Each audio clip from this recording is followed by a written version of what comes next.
This is Talk to Seattle, and I'm your host, Jason Rigdon. On this episode, I have Joshua Newman, who is running for Seattle City Council in the 4th District. How are you today? Good, thank you. Could you tell me a little bit about yourself, maybe your background and experience? Yeah, happy to. I have been in Seattle since 1999. I grew up in Southern California and Nevada, and moved here to go to the UW. Did industrial engineering, graduated with a degree, industrial engineering, in 2003, and decided to stay in Seattle. The other options were to move home to Northern Nevada, which is not it's beautiful, but it's not really a place of opportunity for a lot of people, and that's not what I was looking for, so I wanted to stay in Seattle. And worked in a preschool for a while, and then started doing some engineering consulting, and then joined Boeing in 2006. I have 4 children with my wife. They age ranges between 11 and 1 year old. And we live in the Ravenna neighborhood, and we have for the last 2.5 years, lived in Maple Leaf before that. So I've been an engineer, right, since about 2005, and have worked on a number of large engineering projects at Boeing. Industrial engineering is very process-oriented and really focuses on working with a diverse group of people who have different jobs and solving problems and making things better. So that's my professional background. Community-wise, I was on the Maple Leaf Community Council for a few years, as well as Maple Leaf Greenways, helped found that subgroup of Seattle neighborhood greenways. Was the president of Seattle Subway for a while as well, for about a year, as we went through some transitions early on, and have been involved in both the 46th and the 43rd District Democrats. And what made you want to run for this office in particular? Well, as an engineer, I really just want to solve problems. This office in particular, the City Council, Seattle is going through is struggling with change right now. I think everybody, arguably the nation and the world is as well. And so there's an opportunity to really be problem-oriented or I should say perhaps solution-oriented, and really try to put aside some of the different pieces that people get hung up on regarding kind of what solutions have worked in the past or how things have gone in the past, and focus on what do we need to do to deal with the change and manage it well. The change is coming. It's already here, right? There's a lot more people. The tech industry has brought in a lot of money and pushed people out, but also the technology has really disrupted a lot of, is sort of shifting some of the social orders and making it difficult to talk among people or talk to each other, and really hear and focus on the solutions instead of focusing on, focus on sort of who said what as opposed to focusing on the solutions. And so I want to really kind of bring that solution-oriented aspect to the City Council. In Seattle, that change is really looking like, of course, housing affordability, transit, and then making sure that we have a responsive government in the city itself. And could you tell me a little bit about your district? District 4, I'd say it's really kind of in a way both geographically, and then in a lot of ways economically as well, dominated by the University of Washington, which is right smack dab in the middle of District 4. So there's a huge number of alumni who still live in the area. I'm one of them, of course. And obviously the students who live there right around campus and in the U District, and then in the surrounding neighborhoods as well. So there's that. There's a rather diverse range of different means, right, and income levels. You've got houses and neighborhoods like Laurelhurst and Montlake that are on the water, where easily folks are in the 1% of American society. And then you've got folks in the U District. Students are never rich, right? But then you also have people living in various shelters and social housing and city-provided housing, both in the U District and scattered throughout as well.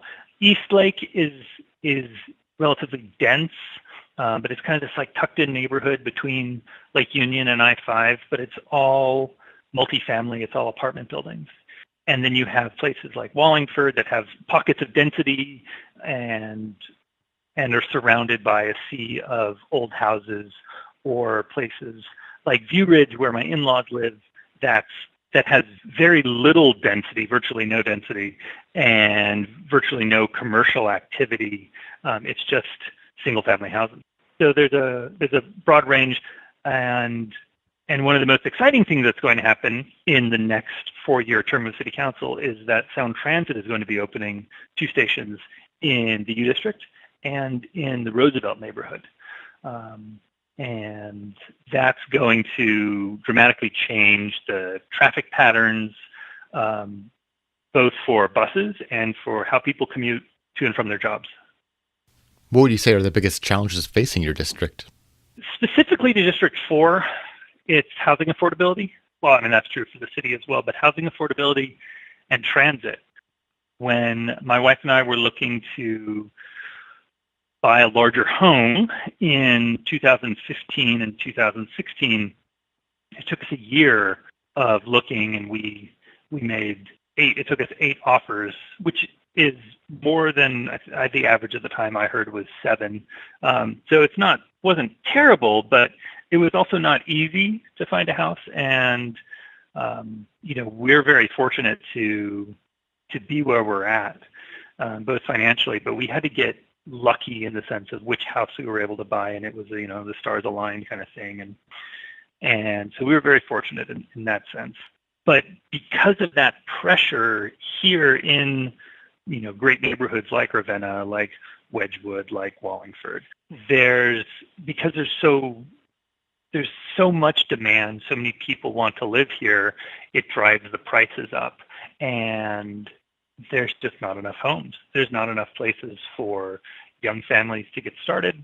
There's not enough places for slightly larger families to expand. And so a lot of families are pushed out to the suburbs. And then a lot of, single workers have trouble finding reasonable rent as well. So housing affordability definitely tops the list. We just need to make more space for more people in the city. And then transit comes in either at a close second or tied for first.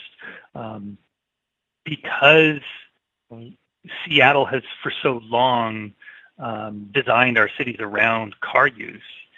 Again, places like View Ridge are spread out. And while there are bus lines, oftentimes the easiest way to get around, especially for families, is to take a car. And so, if we need to pick up the kids from school and take one of them to practice and cook dinner and, go to the store, and then get everybody to bed on time, doing all of those things, driving a car just makes the most sense. But that's not going to work with the fact that climate change is coming, and that's not going to work with how many people now want to live in Seattle and do live in Seattle.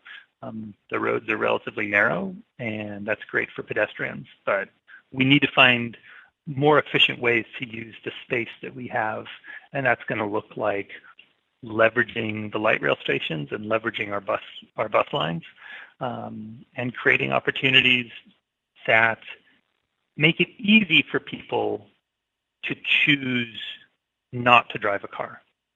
We don't need to force them out of their cars.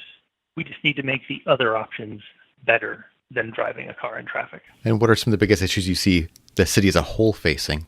Mostly that's true for the city as a whole as well, housing affordability and transit. More in other parts of the city, though, homelessness also plays a big challenge. It's stunning, really, that a society, and this is true for the United States, a society as wealthy as ours has so much wealth concentrated in very small pockets, both of corporations and individuals, that we then don't have enough resources to provide housing in a humane way for the neediest in our society. It's really a moral failing. It's also a failing of our quality of life as well. I like going to our parks. I don't sleep in our parks. It's not, I don't dump my trash in the parks or on the side of the freeway either. So those problems in the homeless encampments, we do need to find a way to address, and we need to address it with housing first policies. Those people are human beings just as anybody who owns their own home or is renting. They're human beings, and whether or not they're struggling with addiction or struggling with mental illness or just struggling living in a really expensive city, those people deserve dignity and respect as well. And we need to find, as a society, we need to find solutions for that. So what can the city do to help those homeless folks? Housing first policies. First, that can be a little bit slow. So especially if we're building new structures. So so first off, I think we need to provide and create some sort of more managed and centralized tent cities as an interim step. The same thing with overnight car lots where people living in their cars can sleep.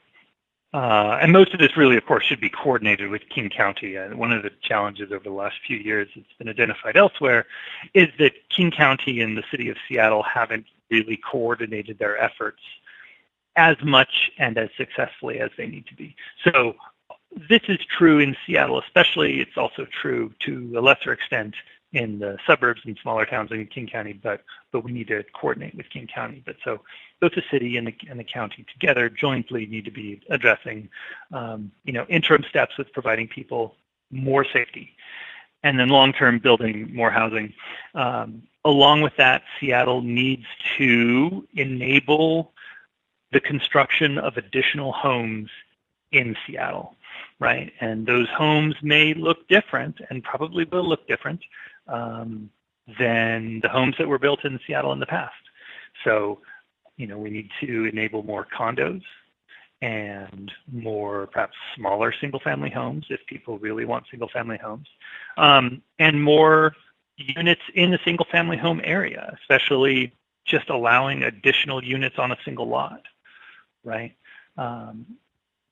Aesthetically, Seattle can establish some codes to require buildings to look a certain way. I think we can improve the urban forestry as well to kind of help keep Seattle beautiful. But while we're keeping Seattle beautiful and while we're keeping Seattle safe, we need to build more homes for people. And what can the city do to help improve our transit system? Well, first, we're building sound transit. And as a region, we've committed to that. And the priority has been building the spine for sound transit. But the next step is going to be rearranging our bus lines to feed the train.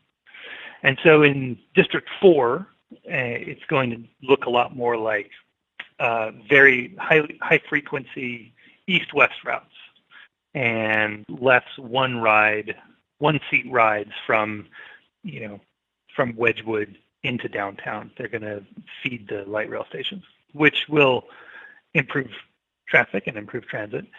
The other main piece is that, as I said earlier, we need to make it easy for people to choose to take a trip without a car. So we need to improve transit reliability, and we need to improve the options of both walking and bike riding.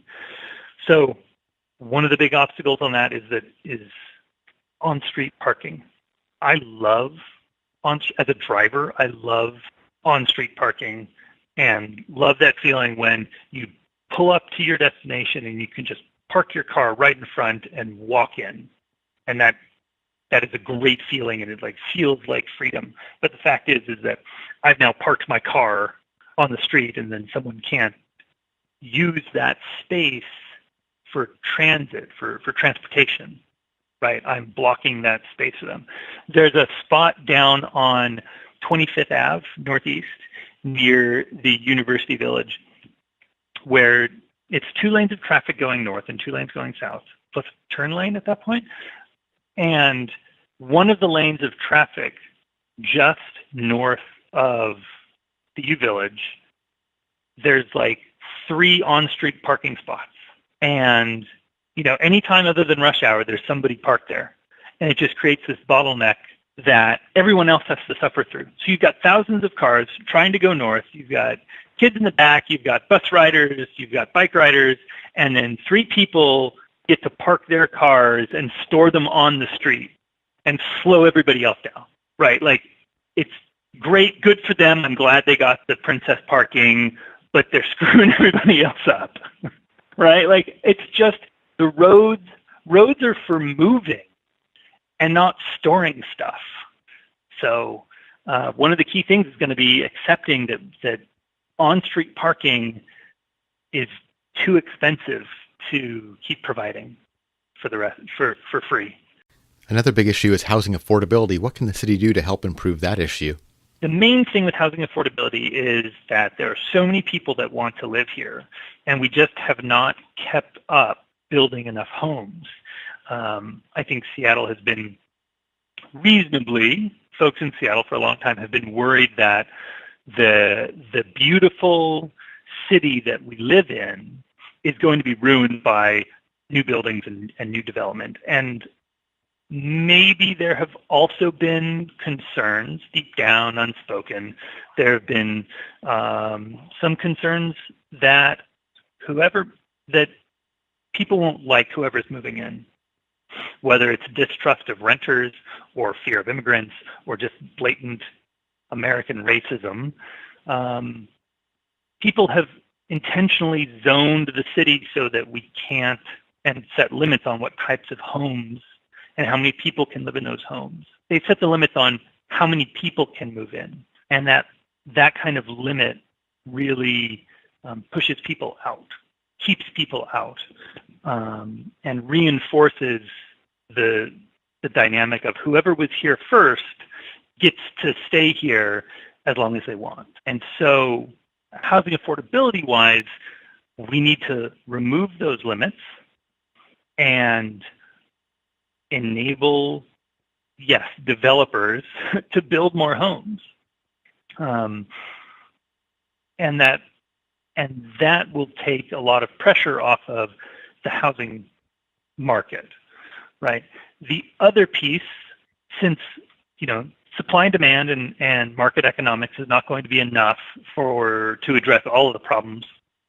The other piece is that Seattle and King County really need to work on building more social housing and providing additional social housing to help the people who are really struggling, or who maybe aren't struggling. It's the people who haven't gotten their foot in the door and haven't gotten established. I was working at one point 3 jobs after I graduated from college, and so I could stay in a more expensive city and get my feet on the ground. And eventually that went down to 2 jobs, but I had 2 jobs for, I guess that was another 2.5 years until I joined Boeing, to enable me to afford to live in Seattle, and while I was getting established. And so folks who are getting established, folks who are just moving here, folks who are, who have some kind of life disruption and come here, they need options as well. And Seattle is a city of opportunity, and we need to make space for those people. So we live in very polarized times. How would you, as a leader in the city, bring people together?